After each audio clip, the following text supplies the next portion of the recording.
여러분 안녕하십니까? 뉴스데스크 제주입니다. 국토교통부의 제2공항 기본계획 발표 이후 제주도는 내일 성산체육센터에서 진행하는 이 도민경청회를 시작으로 도민 의견을 수렴하는 절차를 진행하고 있는데요. 이 도민의 결정권을 보장하기 위해 주민투표를 요구하는 움직임이 시작된 가운데 원희룡 국토부 장관은 사실상 거부 의사를 밝히며 제주도 의회가 결정하면 된다는 입장을 밝혔습니다. 이따금 기자가 보도합니다. 제주 제2공항 반대단체들이 마련한 서명용지에 시민들이 이름을 남깁니다.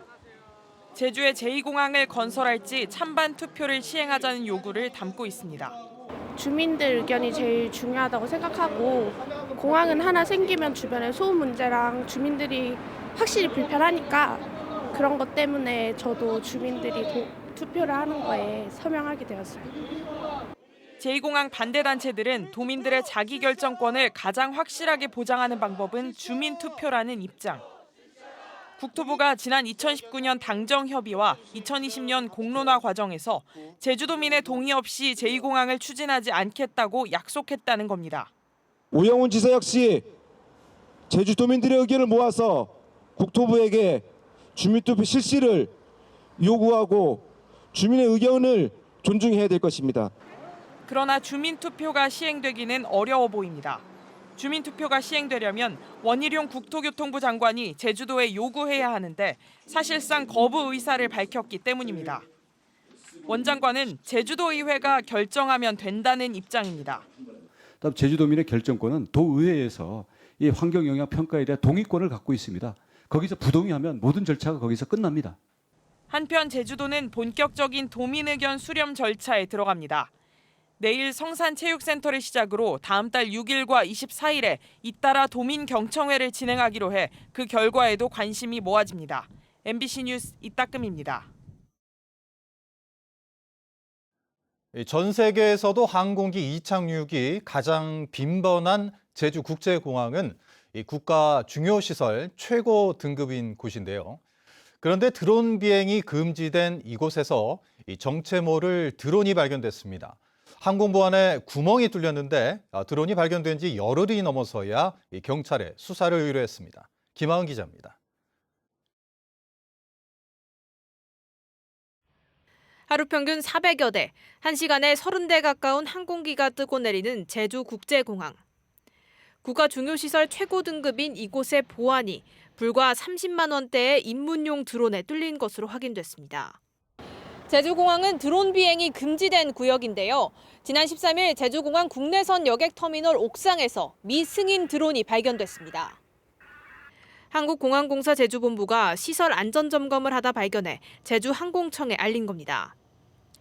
발견된 드론은 가로 11.5cm, 세로 18cm 크기에 무게는 520g으로 4K급 카메라를 탑재하고 있습니다.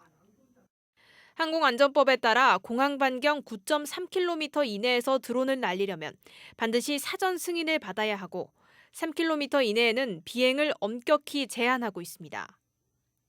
문제는 항공청은 공항공사에서 드론을 수거할 때까지 이 같은 사실을 전혀 몰랐다는 것. 거기에다 드론이 발견된 지 11일이 지나서야 경찰에 수사를 의뢰했습니다. 조사한 결과 테레어 합의점이라든가 공항 안전에는 문제가 없다 이렇게 나왔는데 조종사 신원 파악이라든가 그죠? 제주공항 보안구역 내에 미승인 드론이 발견된 건 이번이 처음입니다. 경찰은 해당 드론에 대한 포렌식 작업을 통해 드론 비행 기록을 분석하고 있습니다. MBC 뉴스 김하은입니다.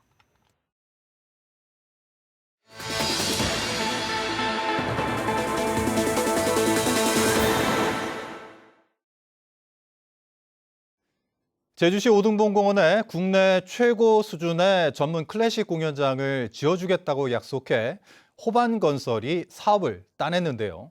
하지만 책정한 공사비가 적어 국내 최고 수준의 음악당을 지을 수 있겠느냐는 의문이 제기되고 있습니다. 송원일 기자가 취재했습니다. 오는 5월 개관 예정인 부천 아트센터. 클래식 전용 콘서트홀 1,400석과 소공연장 300석을 갖췄습니다. 부천시가 국내 최고 수준의 공연장으로 만들겠다며 사업비 1,145억 원을 투입했습니다. 박스인 박스 구조고 밀도가 높게 시공이 돼야 되기 때문에요. 자재도 많이 들어가고 클래식을 제대로 감상할 수 있는 공연장이 생겼다는데 그렇다면 비슷한 규모인 제주시 오등봉 공원 음악당 건립 사업은 어떨까? 호반건설 측이 제시한 금액은 502억 원, 부천 아트센터의 절반도 안 됩니다. 전문가들은 최고 수준의 클래식 공연장을 짓기에는 턱없이 모자라다고 지적합니다. 5년 전 정도의 최상위급 레벨이 거의 1,800이었어요. 저희 평당 1,000 정도 계산되잖아요. 지금 제주도 이 공연장이. 그러니까 이 정도 특수시설에 들어가는 그 공사 비용으로는 저는 굉장히 부족하다고 판단이 됩니다. 호반건설 측은 뒤늦게 음악당 사업비를 늘리는 방안을 검토하고 있습니다. 문제는 다른 공원 시설을 축소해 사업비를 마련하는 방안이 추진되고 있다는 겁니다. 제주 MBC가 확보한 제주시 자문단 회의 자료에는 호반이 약속한 제주 아트센터 리모델링 비용과 주차장 공사비는 줄이고 음악당 공사비를 늘리는 방안이 제시됐습니다. 당초 약속보다 규모는 줄이고 부족한 사업비는 돌려막기로 충당한다는 비판이 나올 수 있는 대목입니다. 이에 대해 사업자 측은 그동안 자재비와 인건비 등 공사 원가가 증가해 추가 사업비 투입을 검토하고 있다고 밝혔습니다. 그러나 공사비가 늘어나면 결국 아파트 분양가도 높아질 수밖에 없는 상황이어서 오등봉 공원 음악당과 관련된 논란은 점점 더 커질 것으로 보입니다. MBC 뉴스 송원일입니다.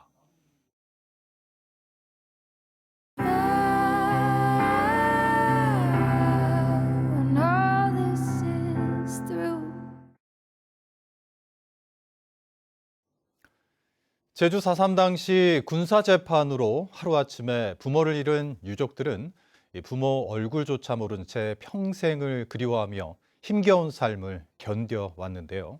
이 가족 관계마저 뒤엉켜 부모 제사를 함께 모시는 일도 쉽지 않았습니다. 김찬영 기자가 보도합니다. 3살 때인 1949년 아버지가 사라진 김을생 할머니. 어머니가 재혼하면서 홀로 남겨진 김할머니는 유년 시절을 밭일만 하면서 보냈습니다. 10살이 넘어서야 외가를 찾아 아버지와 어머니 소식을 처음 들었습니다. 외가에 그 이모 사는 거를 말만 들어가지고 초장 갔어요. 초장 가니까 막 그냥 아이고 얘야 막 그냥 한 거 정말 그거는 너무 생생하게 생각을 해요. 김할머니의 아버지는 주종 공장에 수용됐다 불법 군사재판으로 7년형을 선고받고 목포 형무소로 끌려간 뒤 행방불명됐습니다. 연좌제를 피하기 위해 오촌 아저씨의 딸로 호적에 올려야만 했습니다. 이미 남의 가족이 된 어머니는 돌아가셨다는 소식만 들었을 뿐 제사도 지내지 못했습니다. 아이고 어머니를 찾아다 놔야 될 건데. 어머니를 이런 이렇게 하면 안 될 건데 그런 마음만 딱 먹었는데 결국 보다 못한 남편이 나서 가족 공동묘지에 쌍묘를 만들었고 장인과 장모의 제사까지 함께 지내고 있습니다. 오죽해야 그런 말을 내한테 하겠나 그런 말을 좀 그런 생각이 들거든요. 어떻게 사정을 해서라도 내가 한번 찾아와 봐야 되겠다. 고 김평수 씨는 지난해 11월 직권재심에서 73년 만에 무죄 판결을 받았습니다. 할머니가 된 딸은 조용히 판결문을 아버지의 헌묘 앞에 올려놨습니다. 이제 너무 마음 옛날 생각하지 말고 좋은 생각 가지고 이제 꿈나라로 가가지고 우리를 행복하게 만들어주세요. 고맙습니다. MBC 뉴스 김찬년입니다. 올해 제주 4.3 사건 희생자 추념식에 한덕수 국무총리가 참석할 것으로 보입니다. 한덕수 총리는 정부를 대표해 추념식에 참석하기 위해 일정을 조율 중이며 전 제주도지사인 원희룡 국토교통부 장관도 참석할 것으로 알려졌습니다. 더불어민주당은 이재명 대표 등 지도부가 4.3 평화공원에서 현장 최고위원회를 연 뒤 추념식에 참석하고 문재인 전 대통령은 추념식이 끝난 뒤 4.3 평화공원을 방문할 예정입니다. 제주도의회 4.3 특별위원회는 서북청년단의 4.3 추념일 집회 계획은 도 넘은 4.3 흔들기라며 중단하라고 요구했습니다. 진실과 정의를 위한 제주 교수 네트워크는 성명서를 내고 우리공화당과 자유당, 서북청년단을 비롯한 극우 세력은 제주 4.3을 폄훼하는 역사 왜곡을 중단하라고 촉구했습니다. 민주노총 제주본부도 성명을 통해 4.3 왜곡과 학살 테러를 정당화하는 극우단체에 대한 응징은 제주 노동자의 역사적 책무라며 모든 수단과 방법으로 서북청년단을 응징하고 쫓아내겠다고 밝혔습니다. 오늘 오후 2시 50분쯤 서귀포시 대정읍의 양돈장에서 불이 나 인명피해는 없었지만 양돈장 건물 6개 동 가운데 4개 동 전체가 불에 탔습니다.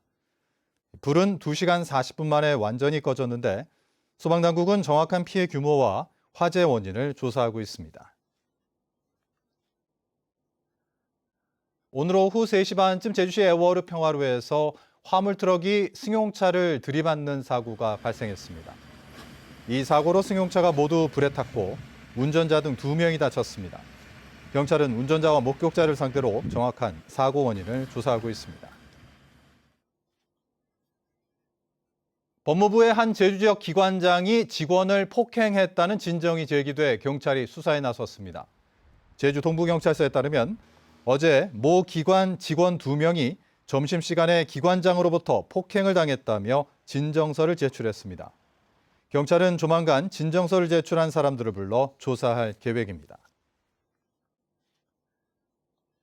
제주 지역 미래의 도시 관리를 위해서는 기존의 고도지구를 완화하거나 조정하는 것이 필요하다는 의견이 제기됐습니다.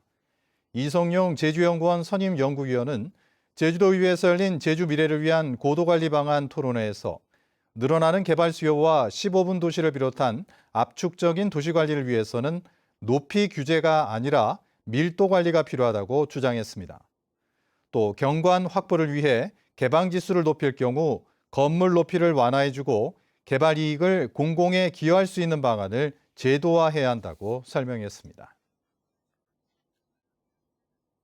지난 1월 폭설로 인한 제주공항 대규모 결항 사태 당시 대처가 미흡했던 항공사들이 행정 처분을 받았습니다. 국토교통부는 제주항공과 티웨이항공, 에어부산이 결항 순서에 따라 대기 승객을 태우는 탑승 계획을 안내하지 않고 현장 대기자들부터 태워 지난 2016년 폭설 당시 마련된 개선 방안을 이행하지 않았다며 사업 개선 명령을 내렸습니다. 에어서울과 플라이강원, 에어로K도 대처가 미흡했지만 2016년 이후 취약한 점을 고려해 행정지도 조치만 내렸습니다. 제주소방안전본부는 고사리 채취 등 야외 활동이 잦은 계절을 맞아 봄철 길이름 안전사고주의보를 발령했습니다.